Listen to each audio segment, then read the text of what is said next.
Halo semuanya, selamat datang kembali di channel Infile. Pada episode kali ini kita akan membahas tentang sebuah kapal misterius yang bernama SS Orang Medan.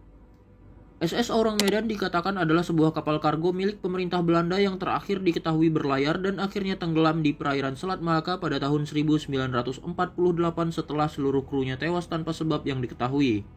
Sebenarnya tidak banyak yang diketahui tentang kapal ini. Tidak ada catatan sejarah, catatan pembuatan, catatan pelayaran, asal atau tujuan kapal tersebut. Dikarenakan minimnya informasi, muncul keraguan mengenai keberadaan kapal ini hingga banyak yang mengatakan bahwa kapal ini sebenarnya tidak pernah ada dan hanya berupa legenda. Karena kebenaran dari peristiwa ini sendiri masih belum jelas dan catatan mengenai pembangunan serta sejarah kapal juga tidak diketahui. Jika melihat dari namanya yaitu Orang Medan yang memiliki artian kurang lebih orang yang berada atau berasal dari Medan, Sumatera. Namun pada kenyataannya baik dari pihak Indonesia atau juga pemerintah Belanda tidak memiliki catatan atau informasi kepemilikan dari kapal kargo SS Orang Medan tersebut.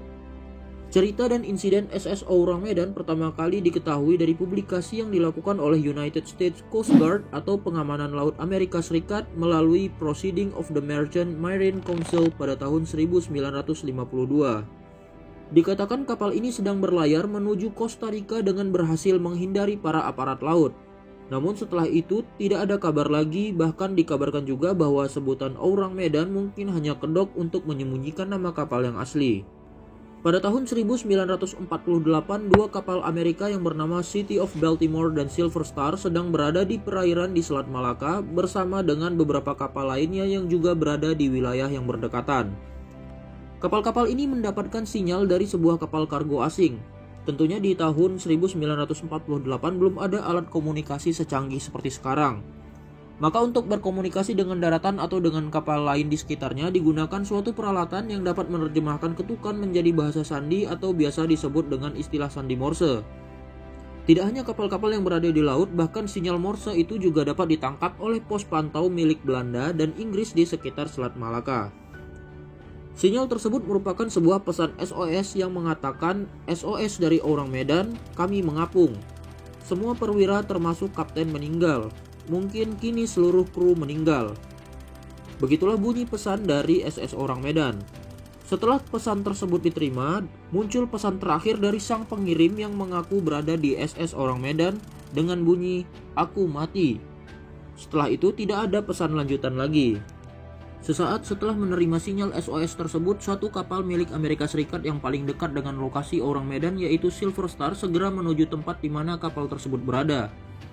Nakodanya lalu memutar haluan mendekati lokasi Orang Medan. Mereka menemukan kapal itu terapung-apung di lautan. Silver Star juga sempat mengirimkan sandi Morse balasan namun tidak mendapatkan tanggapan.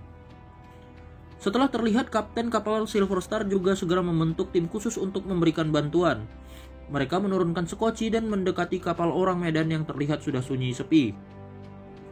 Namun sesampainya di atas kapal, para awak dari Silver Star terkejut karena mereka tidak menemukan tanda-tanda kehidupan dan hanya melihat banyak mayat bergelimpangan di dek dan anjungan kapal Orang Medan itu, termasuk bangkai anjing kapal yang ditemukan di antara mereka yang sudah meninggal.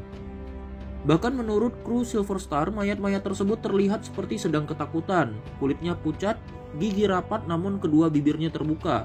Mata mereka melotot dengan lengan terjulur seperti sedang mencengkram sesuatu untuk menghalau hal yang ada di depannya. Selain menemukan mayat-mayat dengan ekspresi wajah yang menyeramkan dan terlihat sedang ketakutan, ketika berada di Palka, para kru Silver Star merasakan udara yang sangat dingin. Padahal di luar suhu udara mencapai 43 derajat Celcius. Tidak hanya itu saja, sebagian besar mayat yang bergelimpangan tersebut seperti sedang tertuju pada satu titik sebelum mereka meninggal. Diperkirakan mayat-mayat ini berusaha menjauhi Palka sebelum mereka meninggal, seolah-olah Palka tersebut adalah sumber dari penyebab kematian mereka. Sesaat sebelum meninggalkan kapal, kru penyelamat dari Silver Star sempat melakukan pemeriksaan tanda-tanda kekerasan di sekitar kapal Orang Medan. Namun di tubuh para korban tidak ditemukan adanya tanda-tanda tersebut. Dan juga tidak ditemukan tanda-tanda kerusakan berat pada kapal Orang Medan. Dikarenakan tidak adanya yang masih hidup di atas kapal Orang Medan, maka tim penyelamat memutuskan untuk menarik kapal itu ke pelabuhan dengan mengikatkan seutas tambang besar di haluannya dan disambungkan ke buritan Silver Star. Sesaat setelah para kru Silver Star keluar dan bermaksud kembali ke kapal mereka, tiba-tiba terlihat asap membumbung dari lambung kapal orang Medan dan dalam sekejap api membesar dari bagian kargo kapal. Dikarenakan panik dan takut menjadi korban dari terbakarnya orang Medan itu, tim penyelamat lari pontang-panting meninggalkan kapal yang terbakar dengan sangat cepat dan nyaris tidak punya waktu lagi untuk memotong tambang kapal penarik tersebut. Beberapa di antara anggota tim terpaksa terjun langsung ke laut untuk menyelamatkan diri. Semua tim berhasil kembali ke Sekoci dan tali tambang yang menyambung ke SS Orang Medan juga berhasil diputuskan. Setelah berhasil memutuskan tali pengikat yang terkait di buritan, kapal Silver Star berusaha menjauh dari kapal aneh yang sedang terbakar hebat itu. Ketika semua tim penyelamat kembali ke Silver Star, tiba-tiba terdengar ledakan keras dari arah Orang Medan dan kapal itu pun karam di Selat Malaka. Seperti yang telah dijelaskan sebelumnya, identitas dari kapal SS Orang Medan tidak diketahui secara jelas. Pencarian akan adanya catatan resmi mengenai kapal ini tidak membuahkan hasil. Insiden Orang Medan juga tidak tercatat dalam Lloyd's Shipping Register. Lloyd's sendiri merupakan lembaga klasifikasi independen yang berdiri pada tahun 1760 sebagai pendaftar kapal yang akan diasuransikan.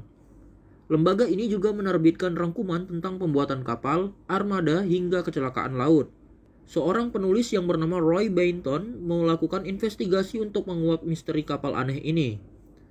Roy mencari informasi kapal misterius ini ke sumber-sumber formal seperti institusi yang meregister kapal-kapal komersil di dunia seperti Lloyd's Shipping atau membuka Dictionary of Disasters at Sea tahun 1824 sampai 1962. Ia juga menghubungi United Kingdom Admiralty, The Register of Shipping and Seamen, Museum National Maritime di Greenwich, Inggris, dan semua yang mengarahkan Bainton ke Badan Pelayaran Belanda dan Otoritas Maritim di Singapura. Namun semua pencarian tersebut tidak dapat mengungkapkan jejak SS Orang Medan. Ketika Bainton nyaris menyerah, tiba-tiba dirinya dihubungi oleh Profesor Theodor Sersdorfer dari Essen, Jerman yang telah mengejar kasus ini dalam 50 tahun. Bahkan Sersdorfer lah yang telah mengungkapkan nama-nama dari 2 kapal Amerika yang telah mendengar panggilan SOS Orang Medan. Sersdorfer juga mengarahkan Bainton membaca 32 halaman buku yang ditulis oleh Otto Mielke pada tahun 1954 yang berjudul Kapal Kematian di Laut Selatan.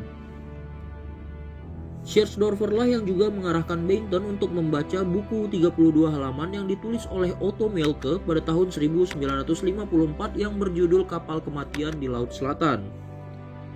Bahkan Mielke tahu banyak tentang spesifikasi kapal SS Orang Medan seperti kargo, tonase, daya mesin, dan bahkan nama kapten dari kapal misterius ini. Penelusuran jejak Roy Bainton terhadap SS Orang Medan telah membuatnya menarik sejumlah hipotesa. Dari buku karangan Mielke, Bainton menduga SS Orang Medan menyelundupkan zat yang sangat mematikan seperti potasium sianida dan nitrogliserin. Bahkan yang lebih menakutkannya lagi, Bainton menduga Orang Medan menyelundupkan gas saraf atau senjata biologi yang diproduksi oleh ilmuwan jahat Jepang di Unit 731. Unit 731 atau yang memiliki kode Tonggo Unit beroperasi selama Perang Tiongkok-Jepang yang didirikan oleh Shiro Ishii di Harbin, Tiongkok pada tahun 1932. Unit 731 merupakan organisasi yang bertujuan untuk menciptakan senjata kimia dengan tujuan memenangkan perang. Setelah Jepang kalah, diperkirakan Jenderal Douglas MacArthur diam-diam diberikan kekebalan pada Ishii dan stafnya ditukar dengan penelitian senjata biologis mereka. Lalu timbul pertanyaan mengapa bahan-bahan berbahaya dibawa kapal lambat seperti Orang Medan di saat ada pesawat yang bisa terbang langsung ke laboratorium rahasia. Bainton berspekulasi bahwa mungkin pemerintah Amerika Serikat atau kekuatan lain di dunia memutuskan untuk menggunakan kapal lambat yang masih digerakkan tenaga uap seperti Orang Medan agar tidak mencolok dan tidak menarik perhatian otoritas negara yang disinggahinya. Bainton juga menduga air laut bisa memasuki palka kapal yang bereaksi dengan kargo berbahaya untuk melepaskan gas beracun yang menjadi pemicu kematian tragis kru Orang Medan. Air asin laut yang masuk dalam jumlah besar bereaksi dengan nitrogliserin yang akhirnya menyebabkan ledakan dahsyat yang menenggelamkan kapal SS Orang Medan. Ekspresi aneh dari mayat-mayat di atas kapal diduga kuat sebagai ekspresi ketika menahan gas beracun yang terhirup. Dengan alasan ini, maka sangat wajar Amerika tidak mau mengungkapkan catatan sejarah yang misterius ini. Lalu ada pula teori yang menduga bahwa telah terjadinya kerusakan pada bagian penguapan di SS Orang Medan yang menyebabkan gas karbon dioksida menumpuk dan keluar sehingga meracuni seluruh kru. Tidak hanya membunuh kru kapal, gas karbon dioksida tersebut juga menjadi penyebab meledaknya kapal. Teori lain yang menduga terdapatnya gas metana yang keluar dari retakan di dasar lautan yang meracuni awak kapal dan juga membuat SS Orang Medan meledak. Kemudian ada pula yang diungkapkan oleh seorang penulis dan peneliti UFO yang bernama Maurice K. Jessup. Dia mengungkapkan bahwa adanya serangan dari makhluk luar angkasa dan membuat para kru mati dengan ekspresi wajah ketakutan. Diduga makhluk luar angkasa muncul di palka kapal. Hal ini menjelaskan mengapa para kru SS Orang Medan menjauh dari palka dan seperti sedang menghalau sesuatu yang menyerang mereka dari depan. Dikarenakan tidak adanya titik temu dan penjelasan ilmiah dari semua penelitian yang dilakukan, banyak orang yang mulai meragukan berita atau cerita dari SS Orang Medan tersebut. Tidak sedikit yang mengatakan bahwa cerita tenggelamnya Orang Medan di dasar Selat Malaka hanyalah hoax atau karangan para kru Silver Star saja. Namun apabila dikatakan hoax, banyak orang di beberapa kapal sampai dengan di pos pantau mendapatkan sinyal SOS dari seseorang yang berada di kapal SS Orang Medan. Pemberitaan Orang Medan adalah hoax ditambah lagi dengan tidak adanya catatan dari pihak manapun terkait kepemilikan dan segala sesuatu terkait kapal ini. Benar tidaknya cerita mengenai Orang Medan sampai saat ini masih menjadi misteri. Namun pastinya bangkai kapal tersebut tetap membisu di dasar Selat Malaka dan tidak ada yang berniat untuk menariknya keluar untuk tujuan penelitian. Apakah kapal tersebut merupakan kapal nyata? Namun jika benar, kenapa tidak ada informasi dari pihak manapun terkait keberadaan dan kepemilikan dari SS Orang Medan? Nah, itulah pembahasan kita kali ini tentang sebuah kapal misterius yang bernama SS Orang Medan. Bagaimana pendapat kalian tentang keberadaan kapal ini? Apakah kapal ini nyata keberadaannya ataupun hanya cerita belaka? Silahkan sampaikan pendapat kalian di kolom komentar. Jangan lupa untuk like video ini, share, dan juga subscribe. Sampai jumpa di video-video lainnya dan semoga bermanfaat.